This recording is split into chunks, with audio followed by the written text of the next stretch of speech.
pilkada akan dilaksanakan pada tanggal 23 September. Namun kemudian kita undur atas permintaan pemerintah menjadi tanggal 9 Desember.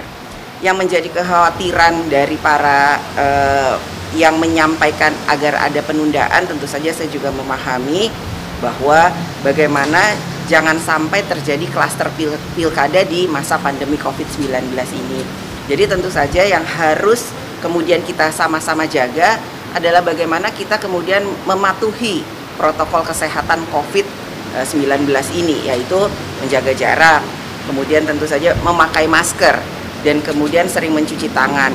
Bagaimana caranya? Tentu saja ini harus menjadi perhatian dari semua pihak, yaitu penyelenggara pemilunya yang ikut dalam kontestasi dan tentu saja juga pendukung dari pilkada tersebut.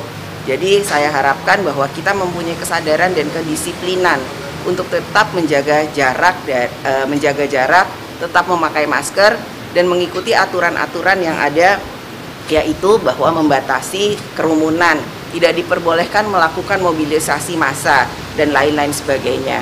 Karenanya saya juga meminta kepada KPU, Bawaslu untuk segera mensosialisasikan terkait dengan aturan-aturan tersebut secara detail dan tentu saja bisa dipahami bukan hanya oleh petugasnya tapi juga masyarakat. Yang harus diatur itu protokolnya, aturannya, kedisiplinannya. Saya juga mengharapkan kepada pemangku petugas penegak hukum, yaitu kepolisian, kemudian TNI, juga kejaksaan, untuk segera melakukan rakor pengamanan terkoordinasi, sehingga apapun yang akan dilakukan di lapangan memang bisa terkoordinasi dan tersinergi. Jadi ayo, mari kita jaga protokol kesehatan menuju pilkada yang sukses di tanggal 9 Desember, sehingga aspirasi dari masyarakat bisa tersalurkan melalui pilkada dengan memilih pimpinan-pimpinan daerah yang memang akan dapat dipercaya dan mensejahterakan rakyat. Yang kedua, jaga kesehatan dengan disiplin melakukan protokol kesehatan, dan selanjutnya adalah bagaimana kita menegakkan semua aturan yang ada di lapangan, dan tentu saja ini perlu kedisiplinan dari semua pihak. Kami ketahui bahwa pernah dilakukan konser misalnya di dalam mobil, jadi penontonnya itu di dalam mobil, tidak boleh keluar. Kemudian yang kemudian melakukan pertunjukan pun terbatas dan lain-lain sebagainya.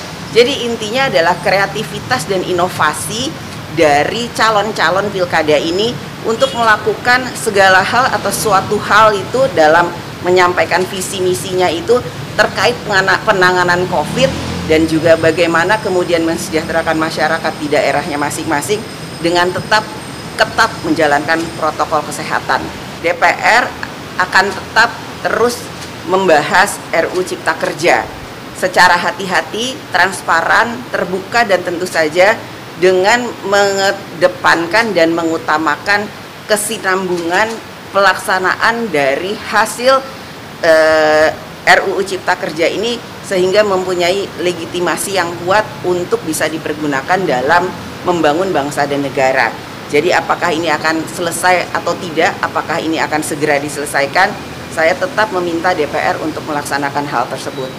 Saat ini kan kita bisa melihat pembahasan dari RUU Cipta Kerja ini dilakukan secara terbuka, bisa dilihat juga di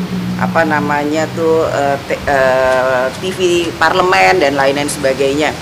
Akan ada tim yang kemudian merumuskan secara baik dan benar, transparan, dan tentu saja mempunyai legitimasi yang kuat untuk membangun bangsa dan negara. Berikan kesempatan kepada polisi untuk melakukan penyidikan, dan hal ini sudah dilakukan. Jadi kita tunggu hasil penyidikan dari polisi, bagaimana hasilnya, yaitu yang nanti akan kita kemudian berikan pendapat kembali. Jadi berikan kesempatan kepada polisi untuk menyelidiki dan melakukan penyelidikan sampai kemudian didapatkan fakta dan bukti di lapangan apa yang harus kita lakukan.